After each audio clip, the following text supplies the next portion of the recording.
Hey guys, welcome to Hope Rescue Podcast. This is your wonderful, lovely host, Dr. Tim Scott, and me, wait, aren't Kimberly. you the wonder? I thought you were going to be the wonderful, lovely I host. am the loving You host. didn't want to say it about Yes, yourself. but I wanted to say this before we get started. We are inclusive on this podcast, and so I'd like to say Merry Christmas Kwanzaa to everybody. Oh, man.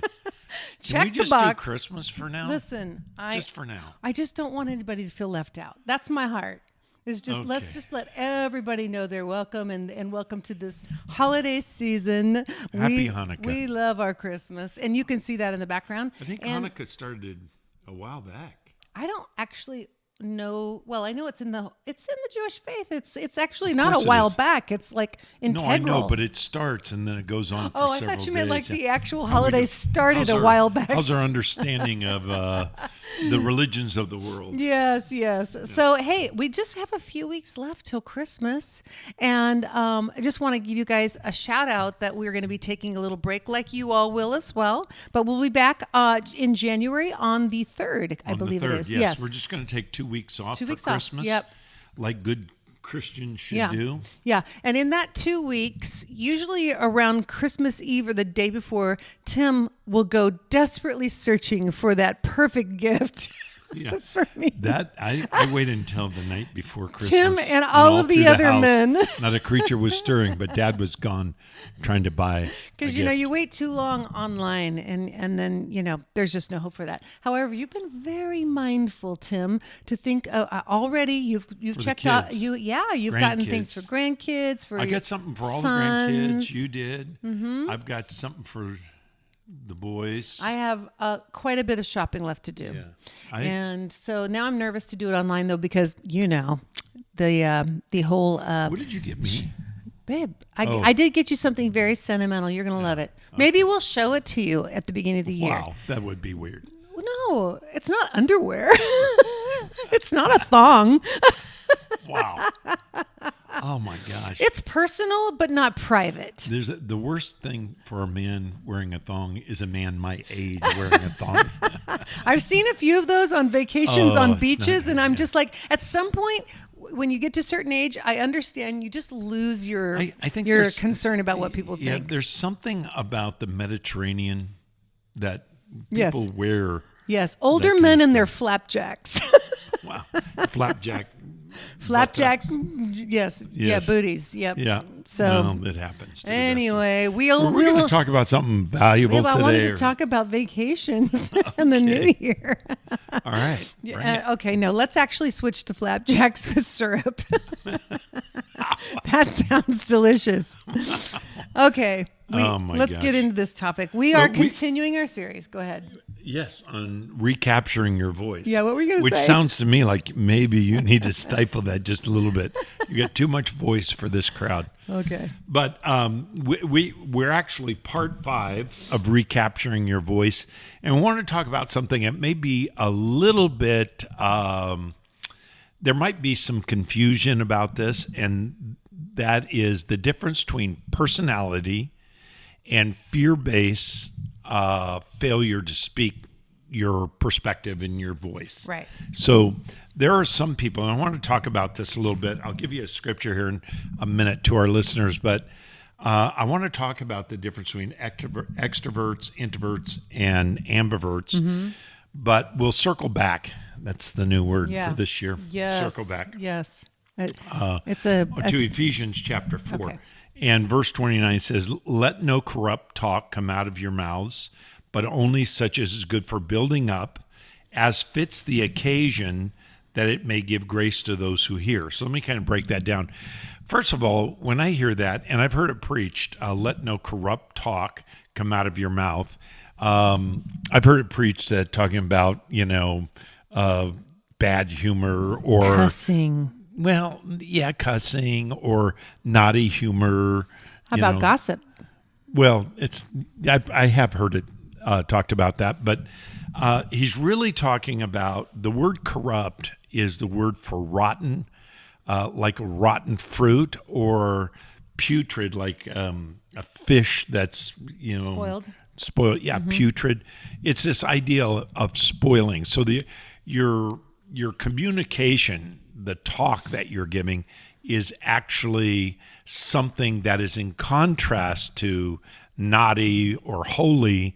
It's really the contrast here. Let no corrupt talk, that which is spoiled, come out of your mouth, but only such as is good for building up. And so the contrast is building up, Okay. not, holy talk versus corrupt talk. He's really talking about how to communicate with each other in a way that builds each other up, encourages. The word for building up, those two words are okidomai, Is that Greek? which means, yeah, it is. Sorry about that. I just threw it out there. Didn't have In our house, it's called okidomai. Now, that's just our word. Oikos is house, and domos or domain. The idea of building, or like when we rebuilt our house back years ago. We okie-domed it. We did it. Yeah. You are Rebuilt it. full of the Dickens I today, just had as we lunch. say. Yeah, you did. Anyway, so this idea that when we look at people or when we interact with people, we need to see in the right occasion, how do we build them up? And sometimes there is a place for silly communication and, but there is another time where, it's very serious time. Like you don't, tell a bunch of jokes at a funeral. Or do you? Well, I have. I've actually. heard some. Yeah. It depends, actually. It At depends. your dad's funeral. Yeah, we- because yeah. that was actually his request, was Yeah. that it was a celebration and fun. Yeah. But what we do is and the goal is to give grace to the hearer, it says. Anyway, all of that to say, when you communicate with people, here's the reason I bring up that verse. When you communicate with people, you may shut down their voice. If you are discouraging them instead of building them up, you may be tearing them down. And if you're tearing them down, you will shut down their voice. So we'll come back to that in a moment. But I wanted to talk about the difference between extrovert and introvert. So, and then ambivert. The alternative, right? Yeah. Which I'd only heard that term ambivert maybe 5-6 years ago, and Yeah. it made so much sense to me. Yeah, I believe I am. I do by and too, large and I an think my ambivert. dad was as well. And Yeah. I think I might have a little of that in me. I think as you're I've an gotten older. extrovert by personality. I think I used to be more of an extrovert. We'll Maybe- do a deep yeah. dive in that so later. here's the reason we're going to do this. Is we want you to understand the difference between personality, the way you look at communication and social interaction versus fear-based silence. So we'll get into that, but let's just take a few moments to look at this. An extrovert is outgoing, where an introvert is what? Right, reserved, introverted. Yeah, so they withhold communication, whereas an extrovert, oftentimes they'll just start talking. Right. Extroverts process out loud, introverts process within. Yeah, So that's absolutely Yeah. right. I know for an ambivert, when you talk about communication, it's conditionally outgoing and conditionally communicating. And the reason for that is you want to make sure that it has purpose to it. right. So, right. but I wrote this down. I have a little chart that for us to look at. I wish I could give it to you, but it just says an extrovert likes working in teams. Do you like to work in teams? I do. I feel most comfortable in teams. Yeah. I- Are we a team? I believe we are. Yeah, we are. We're a team. We're married. We I should be a love team. doing this together with you as a team. Yeah. And that's sort of something we discovered later in life, because we kind of each did our own sort of lane of versions of ministry where we were both leading. And this has been a really special opportunity for us in the last 3 years to be a team Yeah. in this. So, yeah. So I do. I have always, people think that I enjoy leading. I'm actually more comfortable being on a team. Yeah. So whereas an introvert likes to work independently, Right. but an ambivert works in a team after working independently. And if the people knew how we did prep, we prep separately, but then we collaborate. And so As an ambivert, you mean? as an ambivert, well, I'm talking about the way we show prep, Right. That we, or podcast prep, called show prep. But I like preparing by myself, thinking through issues and so forth. Yep. But when you think of an extrovert, they're the kind of people that are energized by being in a social setting. Other people. Yeah. Whereas introverts are Drained. They're drained by it, and I find myself drained when I'm in a huge social setting, unless there's a real purpose to it. Right. That's the caveat. Is for sure when you and my dad was the same way. Like when he was in purpose mode, which for him was connected. For you, it may be differently. Your work, your your children, whatever is your passion. When you're fulfilling your purpose through that passion, you can step into a role that you don't normally do. You're capable of functioning on that level, but privately, you would much rather refuel alone. Yeah. We have a guy at the church where we serve in Torrey Pines. His name is Ken Huff. He's a older gentleman, but he doesn't seem older. He's really spry and so forth. He's almost, well, I don't think he'd mind me saying, he's almost 90 years old. Yeah, and he's one of He'll our be 90 pastoral this next staff. year. And he's on staff. And he is a person that when you come to that church, no matter what, we have 3 services there. Doesn't matter. He will find you. He will greet you. I know. He is the quintessential extrovert. He's goals. Yeah. We always talk about someday Yeah. that's who we want to be. We want to grow up and be Ken Huff. Right. He just really is a person that is extroverted and goes and finds people. Now, if people that go to Torrey Pines were to find out that I'm by nature kind of an introvert, They'd be shocked. they'd be shocked. Because actually we've shared that before, and they've been shocked in Bible study. Yeah. People don't understand that when there's a purpose, I will talk about trivial things. I'll talk about important things. It doesn't have to be, really serious to be some purpose, but there may be a purpose of connecting with other brothers and sisters in Christ. Right. And that's a driver for me. Yes. Or, just spending some time talking to somebody that's lonely to come alongside of them is a real purposeful thing for me. And believe me, when I've been lonely and when I've been downcast, it has meant a lot that people have reached out to me. Yeah. Anyway, all of that to say, so when we look at introvert, extrovert, ambivert, there are people that actually have felt guilty about being extroverted or feeling guilty about being introverted. But you need to understand God has prepared you for the life He wants you to have. So don't feel guilty about that. It's really important that we make a distinction between personality and fear. Right. So we're not talking about preferences of speaking.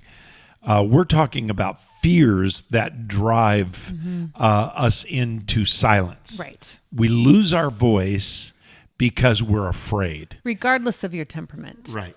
Outside of that. And even extroverts, if they lose their voice, they may talk a lot, but they won't talk about whatever's bothering them. On their hearts, right. So just because somebody's a talker doesn't mean they have not lost their voice. Somebody could lose their voice and not be able to stand up for themselves, even though they may talk a lot about trivial things or even important things. They just don't talk about that thing in their life. Yeah. You can always tell somebody who has been shut down in a marriage is because they avoid real issues about their relationship. Right. And oftentimes that happens. So we've come up with 3 things, and there could be a list of so many things, but we've come up with 3 things that kill your voice. Yeah. Why don't you share So those with I us? would say the first one is definitely linked to your lack of self-esteem, and that is your lack of self-respect.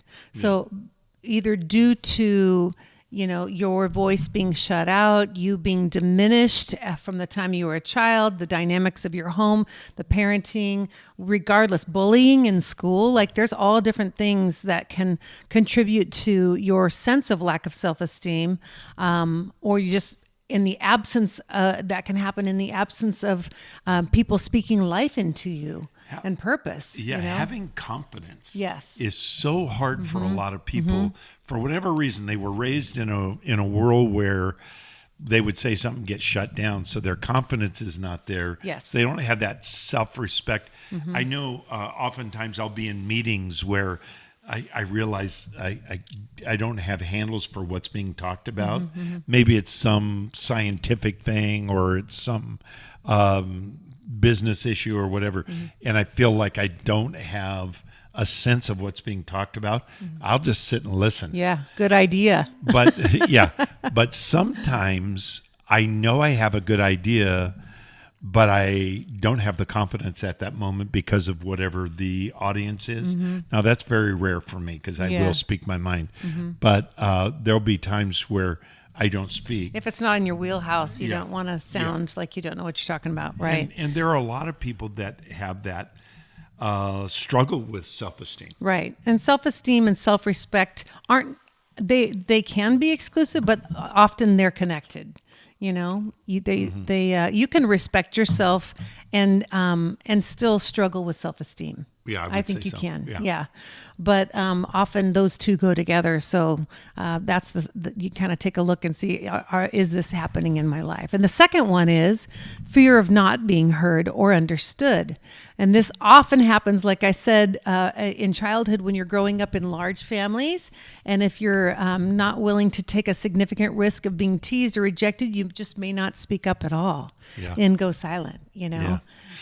You know, I grew up with 6 kids. Yeah. We raised 5 together, altogether 7, but 5 together. And it's interesting to me how all of them have a voice. Yeah. Not all of them are extroverted, but all of them have a voice. And the one that was bullied the most, not bullied, that's just too harsh. No, but shut down, yeah. Is actually one of the most articulate. And she was on the podcast a while back, and that's Gracie. Gracie, yeah. And as I was watching her, you know, there's something about sitting at a table. You kind of have your hands on the table or like this. When I'm speaking in a public setting, I use my hands a lot. Yes, like you're Italian or something. I was so impressed at her ability to just kind of communicate with you and communicate with the camera. And, you know, she's done acting and so forth. So she was faking the whole thing. No, the thing that's interesting is because she wasn't like allowed to talk oftentimes. She was shut down. She was shut down. By the dynamic of so many other voices. So she would go outside. Did she talk about this? I don't She would think go so. outside and to the top of her lungs, sing to the top of her lungs. Sing and or talk. She had pretend friends. She did talk pretend about that friends. on the show. Yeah, Bob and Sally. Yeah, they're still around. And but the interesting thing is when somebody has confidence, which she has, Yes. when somebody has confidence, they're able to overcome that. Yeah. The fear of being misunderstood, I don't think is her problem in every area of her life. We all have areas where we wonder if we're going to be understood. But not to speak about her too much because I don't want to embarrass her. But Well, I'd like to throw in another example too. Is one of our sons, Jesse. He was the youngest son, and in that Number lineup, 4. there were years where his nature is to sit back and be more of a listener than a speaker. So in childhood, though, that played out where, kind of like the pecking order, he was definitely more picked on until he reached a certain age by his brothers. And of course, they were a band of brothers. They were close, but just the nature of that dynamic. And there was some things that Jesse went through at the time. We were in shared custody and some challenges around him being heard in the other household. And so I'll never forget the day where he basically like flipped a table on that and confronted those issues about what I think matters and I need to be heard. And that changed the dynamic amongst his siblings in the other household and for sure ours as and the well. course of his life. The course of his It's life. interesting that he has, I don't know if he'd appreciate, but I'm going to tell him anyway. He has a voice and he's really hard to pick on now. Yeah. He's like in high school, he would stand up for his beliefs, Yeah. which were not popular. No. You know, Yeah. he's physically would be hard to pick on. Yeah. although Formidable. yeah, but he has confidence. Uh-huh. And it's a quiet confidence. Yeah. So being quiet doesn't mean you're insecure. Yeah, I would It say he's actually more would- introverted than the other boys. Yes, but he has a reserved strength for sure. So, but I do believe in the early years he had a fear of not being heard or understood, and he got shut down. Yeah. Yeah. Let me bring it back to our verse before you give us the third Sure. one. Is, when you communicate as parents, especially, and we'll talk about this next week at more length, but when you communicate with your kids, make sure that you affirm them. There's something to be said to listening to the inane babble of a child. There is not a lot of added value. The add value is really not there with I heard one comedian say, everything they know, I already know. Yeah. Everything they tell me, I already know. So I'm, if I care about them, I'll listen. But if I care about information, they're not giving me anything. That's not why you're there. Yeah. And it's really important to let your kids communicate. And when you communicate, that verse, let no corrupt talk, spoiled talk come out of your mouth. But think about building up, but that which is good for building up as fits in the occasion. So the right occasion, building up, and the goal is that it may give grace to those who hear. They need that gift of communication. Yep. Anyway, the third thing. And so the third one is just feeling inferior. You've not been taken seriously or have been made to feel less than the other, dumber, or less charismatic. That can be definitely one of the issues that kill your voice.